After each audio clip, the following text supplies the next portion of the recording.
మరి మనకి ఇచ్చిన టైం ఇప్పుడు ప్రస్తుత టైం తక్కువ టైం కాబట్టి రాజకీయ నాయకుల్లోకి వెళ్ళిపోదాం. సరదాగా తీసుకున్నట్టే సార్, మీరు దయచేసి ఏమనుకోవద్దు.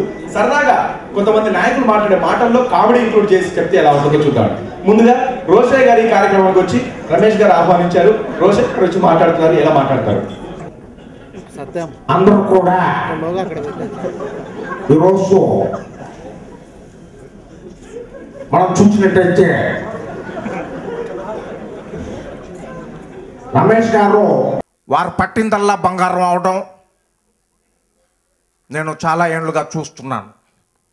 వారు మాకు మంచి ఆత్మీయులు. పిట్ట కొంచెం కూతగనం అన్నట్టుగా, అదేదో సామెతలో చెప్పినట్టుగా, వారు చూడ్డానికి చిన్నవాడిలా కనపడినా కూడా వారి అనుభవం చాలా గొప్పది. వారు ఈరోజు ఇంతింతై వటుడింతై అన్నట్టుగా ప్రతి కార్యక్రమంలో వారు చేపట్టినటువంటి ప్రతి కార్యక్రమాలు కూడా ఎంతో విజయం సాధించుకుంటూ వస్తున్నారు. వారు ఈరోజు నన్ను ఆహ్వానించినందుకు వారికి కృతజ్ఞతలు తెలియజేసుకుంటూ, మరి ఈరోజు మీరందరూ చూస్తున్నారు జిఆర్ఎం కార్మెట్ క్లబ్ ఏదైతే ఉందో చాలా అద్భుతమైనటువంటి ఆలోచనతో కూడినటువంటి విషయం అని చెప్పేసి తెలియజేసుకుంటూ, రమేష్ గారికి శుభాకాంక్షలు తెలియజేసుకుంటూ, తెలుసో తెలియకో సీఎం అయ్యానో అంత మాత్రాన మీరేం సైలెంట్గా ఉండాల్సిన అవసరం లేదు. ఇప్పుడు నేను ఆ పదవిలో లేను కాబట్టి మీరు నాకు కూడా చప్పట్లు కొట్టచ్చు. Thank you.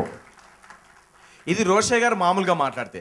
ఇదే రోషయ్య గారు కోపంగా మాట్లాడితే ఆయన గొంతు ఎలా ఉంటుందో చూద్దామండి. రోషయ్య గారు కోపంగా మాట్లాడితే ఆయన వాయిస్ ఎలా ఉంటుంది.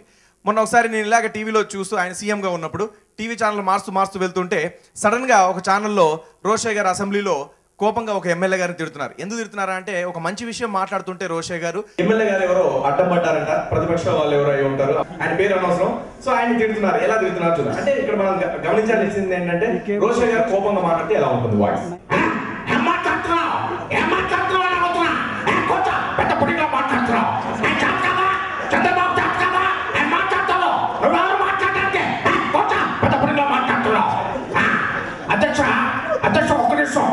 మనం ఈరోజు అసెంబ్లీలో సమావేశం పెట్టుకుని దేనికోసం వాటిలో వచ్చి పంటల పొలాలు నష్టపోయిన వారి గురించి, వారికి ఏదైనా మేలు స్థాపించడం గురించి మనం చర్చిస్తున్నాం.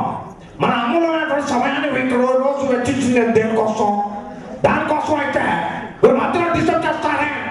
వారు మాట్లాడుతున్నప్పుడు నేను మధ్యలో మాట్లాడనే, వారు మాట్లాడుతున్నప్పుడు నేను మధ్యలో మాట్లాడనే, నేను మాట్లాడుతున్నప్పుడు మరి మధ్యలో మాట్లాడతారే.